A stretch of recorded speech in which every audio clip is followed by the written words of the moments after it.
Phil Phails. Whoa, Phil Phails. Welcome to Phil Phails. Today, I'm really excited to have my guest, Brad Clark. He's a longtime friend of mine.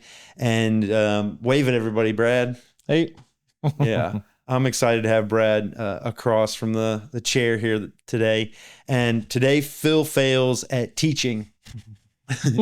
We're laughing because teaching encompasses a bunch of things. It encompasses realizing mastery through cultivating others. It's deepening our knowledge. So there's a selfishness to it, and also a selflessness to it. Yeah. Both are true, I think. Yeah. So I'm going to start with Phil Phails 5 questions. Okay. And I often fail at saying those words together. You did great. Phil Phails 5 questions. Yeah. Phil Phails 5 questions. You knocked it out. That's fine because you said it twice already. So the third time's the charm. Yeah. And these are around, so I think I told you on the phone, but I'll just say it again. The idea behind my show is reframing failure and success, from success being something that's great and kind of like a goal and somewhere where you end up, right, and failure being somewhere you just never want to be and you always hide it from the world, right, and it's shame. And I reframe that to success being kind of something that you can always access through cultivation of the mind, or just through what we're talking about, mastery, right. To know something, you can realize success at any point and feel it. It's like something that's inside of you. Yeah. And we oftentimes think it's like, oh, here's a trophy, Brad. Right. You've succeeded. Yes. Yeah. And it's mystical, and it's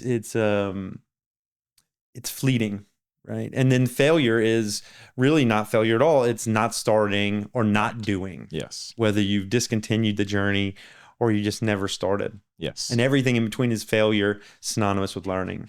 Yes. Yeah. Like both, right? Selfless and selfish. It's the failure and success. It's the you didn't start or you started, but sometimes you need to choose not to start one thing in order to be successful somewhere else. Yeah. Yeah. You got to make a decision. And it's hard, but. Yeah. And I often refer to it as the fool's journey, just because I'm into tarot. And, sometimes the fool, though. Well, yeah, what is journal for you? Well, we have to embark on a fool's journey. What comes to mind is learning Spanish. Okay. In Mexico and butchering the language, right? Yeah.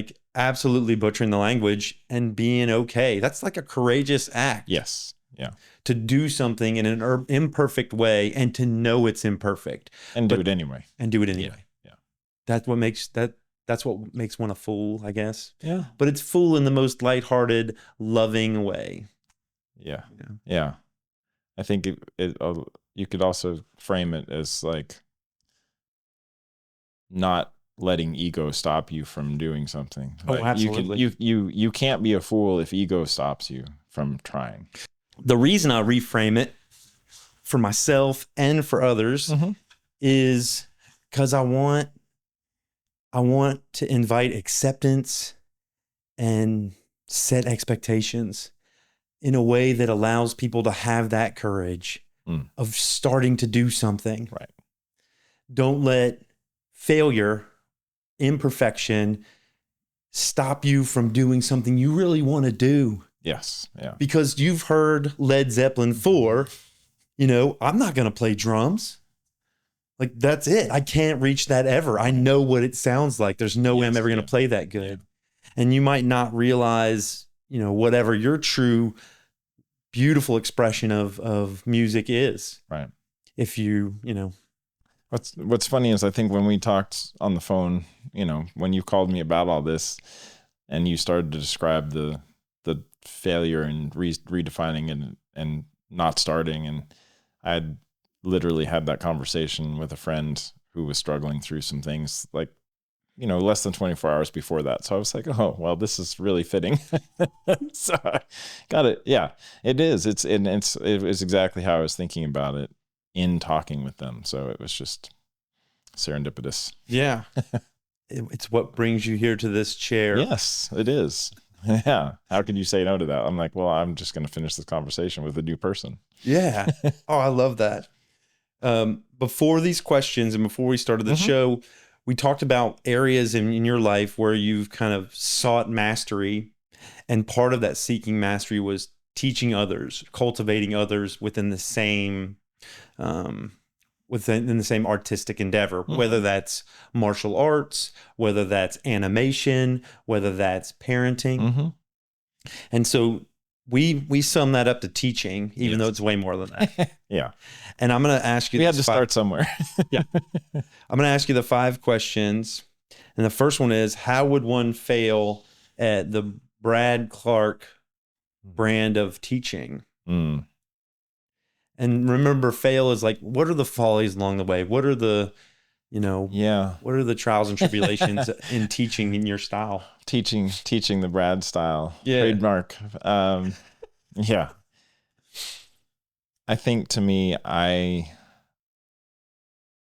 don't know how other people, I know how I don't like teaching to be done when I'm observing it, which doesn't mean that I always get it right, but I'm aware of when it connects to me, and I see someone teaching in a way that is meeting the person where they are.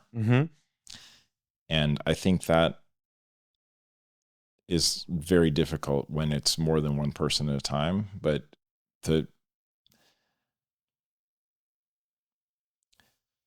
teaching anything from an ego perspective is, I'm showing you what I know. And then teaching from the way that I seem to continue to gravitate towards is, I want to share what I know, and I hope you know something that I don't, and I get it back equally. So it's an exchange, not of both directions, learner and teacher, not just feeding my ego that I know something and I'm showing it off. And not all teaching comes across that way, but I think there's a lot of times where either through comfort or through expectation of society or self, the label of teacher creates this perception that I'm supposed to know something. And I have to communicate that and show that other person something. And then the value is, if they get it and they do it, then I feel good. Yes, I'm a good teacher. And that's not how I end up approaching it. And for years of teaching people and mentoring or working with people or just trying to get better myself,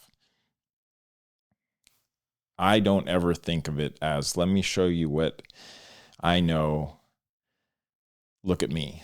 It's, I hope that I find out more by sharing what I know.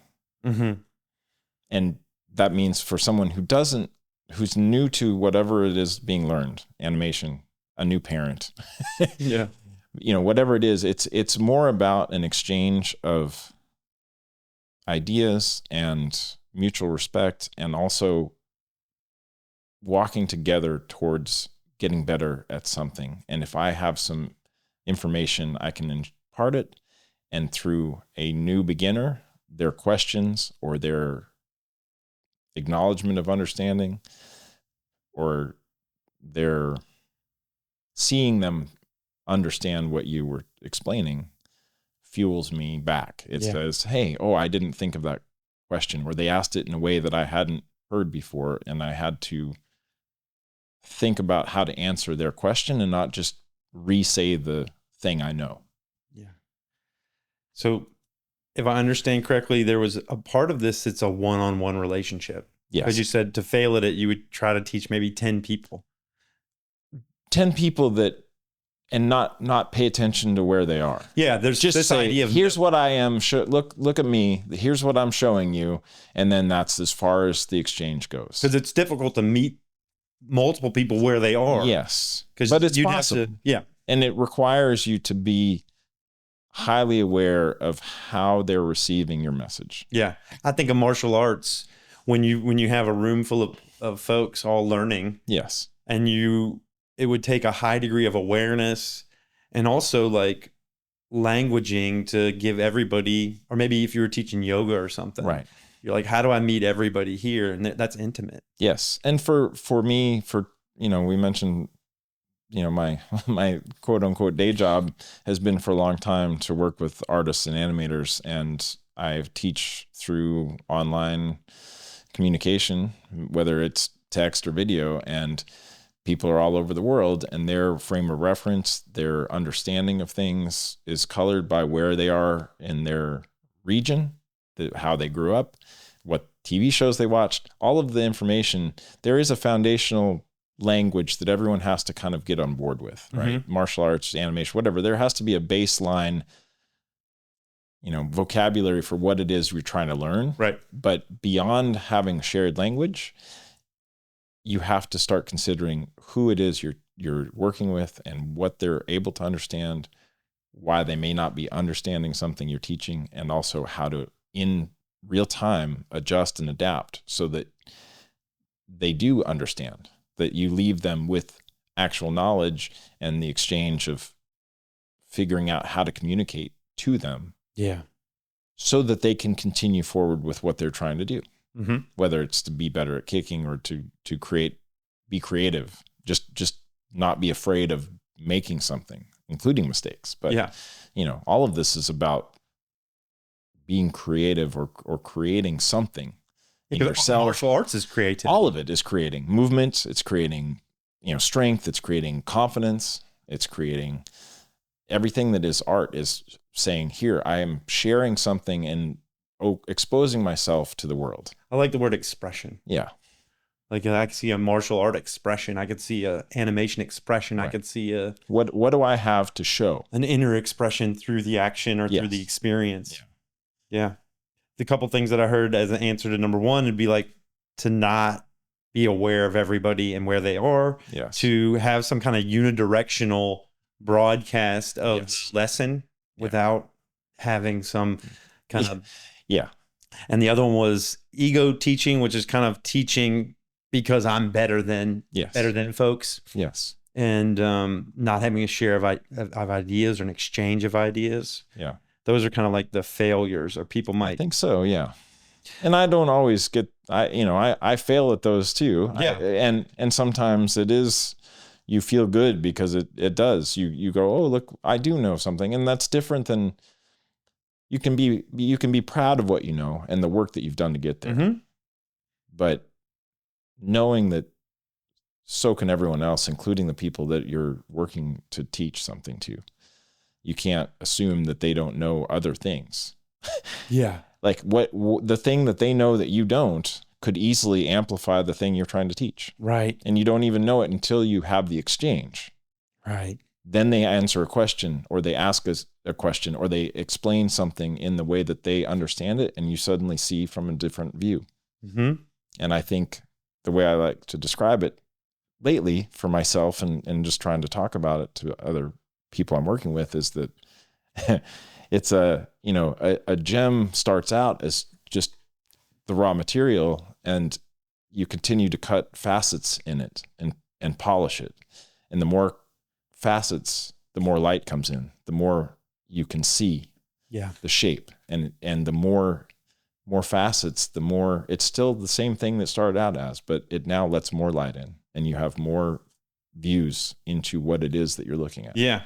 I thought of a harvester of perspective or this idea of a map maker, like the map not being the territory. And right. I get your map and I get my map, and I can get as many, the more maps I have, the more I understand what this human experience is and how to touch people, how to connect. Yeah. Question 2, how do you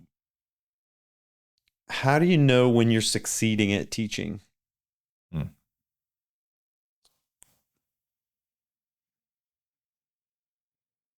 When the questions are,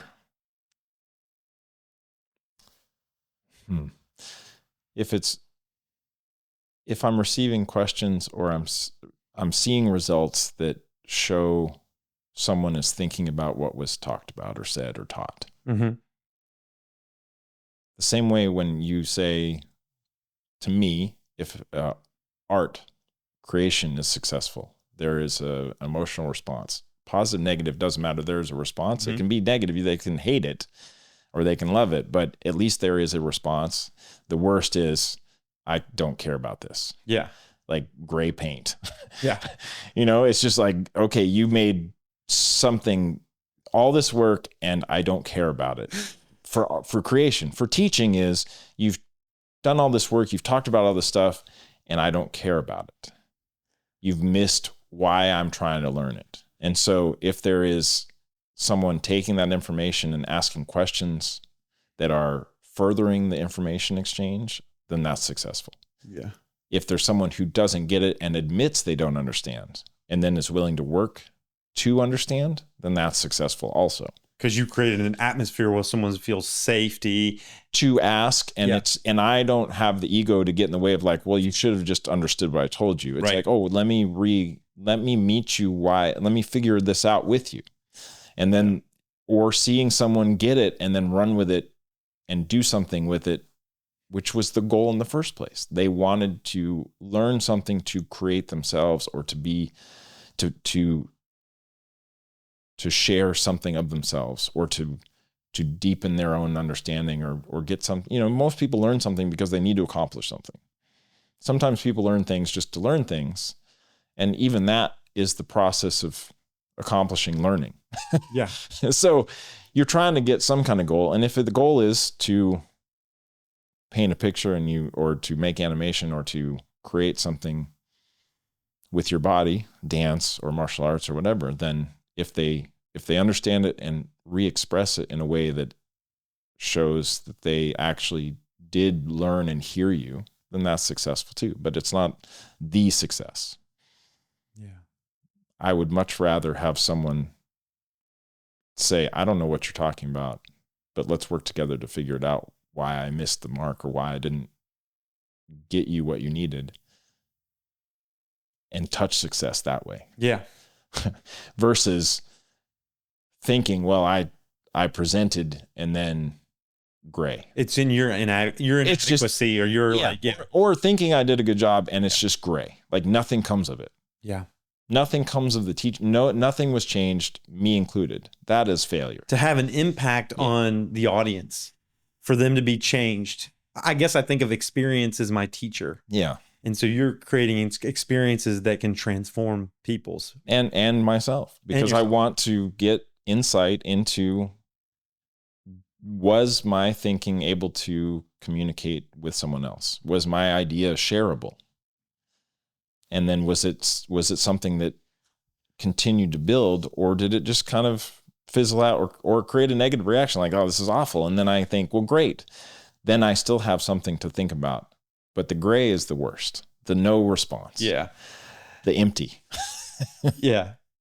The couple answers I heard there is one is just create a safe space so that people can ask questions that help their learning. Yes. That may take bravery. Yes. Because it does. In their mind somewhere, it's like, he already explained this. Everybody else in this room knows this. Yeah. But then to say, I've got this question. And invariably, a percentage of that class is going to want to know the answer to that. And that's kind of universally, people say that all the time, but I don't see a lot of reinforcement of the importance of that. Everyone says, yes, it's important to ask questions. Maybe someone doesn't get it, but there's no celebration of that. Yeah. There's celebration of passing a test. There's not celebration of the people that braved up and asked the question that let everyone pass the test. Right. And that is always in my mind. Yeah. Because it goes back to what success is, a trophy versus success and failure as the process of connecting with this, me asking a question. I'm learning from you. I'm asking a question. That's success. Yeah. I braved up, or I was confident and safe enough to ask the question and hope that I can get the answer, because I still haven't figured it out. And you want to. And I want to. I'm there to learn. It's ahas. Yes. Success is aha. Yeah. And that moment is part of the I failed to learn it. I'm asking. Success is, hey, you answered again. Yeah. Or vice versa. They're asking and I'm re-explaining, or I'm trying to meet them where they are. And so now we've had the exchange. Now it's circular. It feeds back and it connects and it grows. Yeah. Instead of just Yeah. earth that won't grow anything, dead dirt, soil that is not Fertile. able. Yeah. Unfertile soil. Yeah. Yeah. And the second thing I heard was lack of emotional response. You said gray a couple times. And I had this thought, good or bad. Yes. And with art and maybe with everything, there's some absolute value that I want to feel something. Yes. It can go in what you think is up or down, Right. sadness, happiness, anger. Right. But I want to feel something. Yes. Make me feel something. Yeah. And I had an experience with a painting. You said gray paint. Yes. I was at a museum in Houston, and there was white canvas with white frame on the wall of I forget the museum. And I thought, what is this? This is nonsense. Yep. And I've talked about that painting more than I've probably talked about any other painting. Yeah. Yeah. So from an absolute value perspective, it affected me. Mega impact, right? Mega impact. The banana taped to the wall thing, like, people are like, well, that's not art. And I was in that trap when I was in high school. The trap of self-expectation and punishment.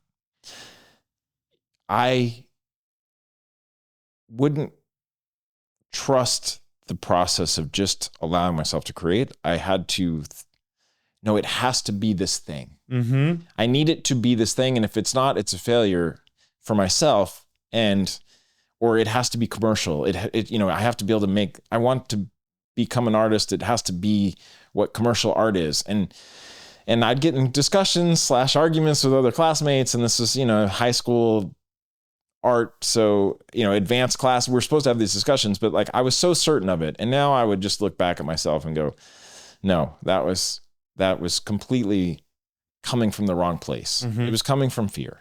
Yeah. And I was afraid because it was I was afraid that I would be a failure. I was afraid to waste material because we were poor. I was afraid to make something that seemed like a waste of time to other people because then, it was just fear driving this idea of success, of what was supposed to be. And now, having kids and understanding that that's not the point. Yeah. Creating should be self-expression. It should be safe. It should be, who cares if it's a waste of time? It's not a waste of time, right? Those are perceptions and fear and societal pressures and random things that people that still have that fear say to other people that are doing that thing that they're afraid that they didn't do.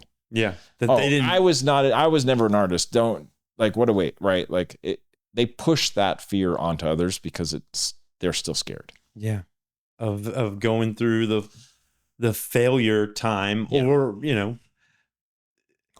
it's from a place of scared fear. Oh, yeah. Don't do that. You're not going to make a living. You won't make a living. Yeah. You won't be able to whatever that yourself. is. And it's right, but there's a time and place for that, but not, it's so rare that it's needed.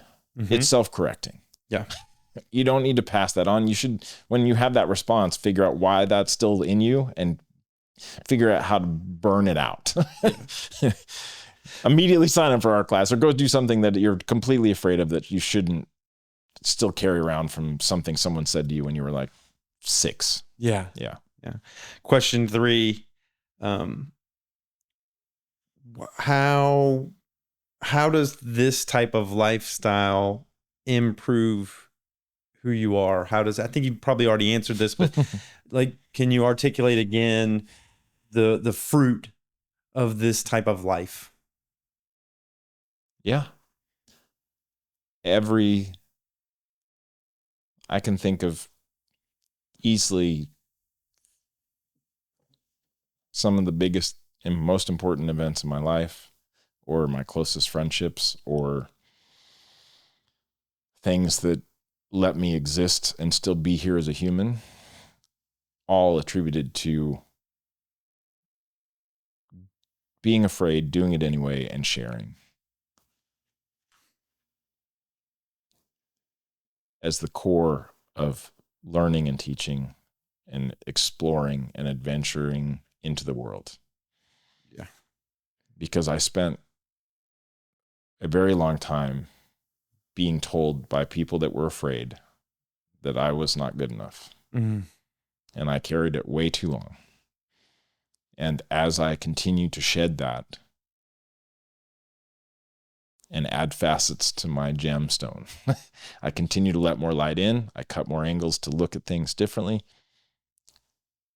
Every time I give something away, every time I share, every time I reach out, every time I'm more accepting, or I can handle listening to things that are uncomfortable and still appreciate being able to share that experience or accept the joy of someone sharing something and not need to say or do anything but just receive it, then incredible things have happened. Travel, connections with friends I never would have met, finding people that are some of the most important people in my life, having this conversation with you today. Yeah. So those things have been transformative and life-saving. Yeah. Question 4. Do you remember the first step of this journey in your life? Do you remember that first courageous step? Is it tied to some story?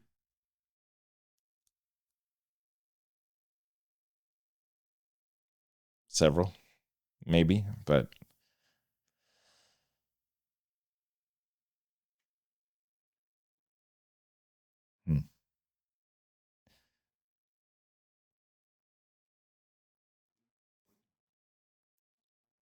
I think the moment that I realized I'll go back a little ways to being a very small kid and just love books and reading interesting facts, or like, the boys' life trivia or popular mechanics, whatever it is. There'd be some little thing that was like, here's a fact or here's something. And I loved sharing those with other people and learning them back. Yeah. And for a while, sharing that was creating negative reactions in people. Oh, I don't believe you. What do you know? Right. And so it continued to create a negative reaction. And I thought, okay, fine. I don't understand this. I was the only child. I don't have, I was just out in the woods and the ranch. My animals didn't care, but people had certain reactions to that. And I started doing it less and less, but I never lost the desire to do it. I just didn't understand why other people didn't want to hear it or share back. And then I would find little groups of friends, and, through high school, I basically hid in the theater and art department. And that was all about people being vulnerable, because you're on stage acting or you're creating something together as a group. You all have to rely on each other. But I still held back. With my close friends, I didn't. But fast forward to being 19 or 20, going through school, and oftentimes being the youngest kid in a group of people learning something, realizing that I was understanding something that they weren't, and then helping them. That started including my instructors. So we'd be in a computer lab and we'd be working on something new, and it just made sense to me. And so I would share why it made sense, and that would help people around me. And then we'd all go back to work. And then a few times like that, suddenly people are asking me questions, and then my instructor's like, hey, you've telling other people, hey, Brad figured this out, ask him. I was like, oh, okay. And then that was the catalyst of just other people going, oh, he knows, go ask him. Brad, can you help this person? And it just continued to build and build. And that reignited that feeling of oh, I have a fact. I have this information. I want to share it. Yeah. And when I would, then people, in this case, the right environment, the right people to receive it, they'd go, oh, I also figured this out. And so it started to just ping pong back and forth. And you'd go, oh, what else did you figure out? And you would just collaborate on the adventure of figuring things out together. Yeah. like tinkering or just exploring, learning. And then someone else, oh, how did you figure that out? Or I did it this way. And just that continued. My first big job, why I stayed at the job for as long as I did, why I ended up in New Zealand working on Lord of the Rings, why I became the go-to parent in a group of moms about babies. Like, like in every situation, that just continued that cycle. Yeah. So I became less afraid of sharing, and I slowly shed the things that were holding me back from doing it. And from your deep childhood, early childhood, when it got tapped down. Yeah. Don't share. Yeah. When you know something. Right. That's just going to make you a target. Yeah. Yeah. And instead it made me successful. Not letting that die. When you found your flock, when you found places where that was appreciated. Yes. And then expanding to larger groups and across the world. And then suddenly people, like, that's been 19 years now of what my job was, raising kids, learning all the time, but also being reached out by people around the world going, hey, how did you do this? Can you help me? Yeah. And that's, it's life-changing. Yeah. I think of, are you familiar with the neurodivergent love languages? No, I don't think so. So there's the regular love languages, right? There's like, I'm going to tell them in order, which is like quality time, physical touch, words of affirmation, acts of service, and gifts. Yeah. That's the order that I normally put them in, from best to favorite to not favorite. Yeah. And then I don't remember the 5 neurodivergent love languages, but I remember one of them is sharing knowledge. Wow. It's when you deep dive in something, like I do it. I like learn, whether it's magic, whether it's, Rubik's Cube, whatever it is, I like go deep. Yes. Like I'll just watch videos after videos. I'll read articles and I want to share that with people. Which is, I think, why you and I are friends. I love sharing it. Yeah. It's like a part of what nourishes me and makes I feel love. Yes. Yeah. And I'm giving love. Right. Through just sharing my excitement and passion for something. Yes. And I don't give it with expectation. And I never did when I was younger either. It was just like, I was excited about it and I wanted someone else. I didn't want to be the only one that knew this. Yeah. And it was startling and shocking to me that someone would react negatively to that. It was like, oh, it's just a thing I'm telling you. I read this. Like, you don't have, like, I have this resource. I don't know if you do, but if you don't, here's this thing. Yeah. And it created, it made me a target when I did that. So I just started you hide it, reducing and hiding. Yeah. You hide your superpower. Yeah. And then when you're 6'3" in high school and you already feel too big and too out. And so then you shrink and you shrink and you shrink your personality and you shrink your body and you hide. Can you just play basketball already? Right.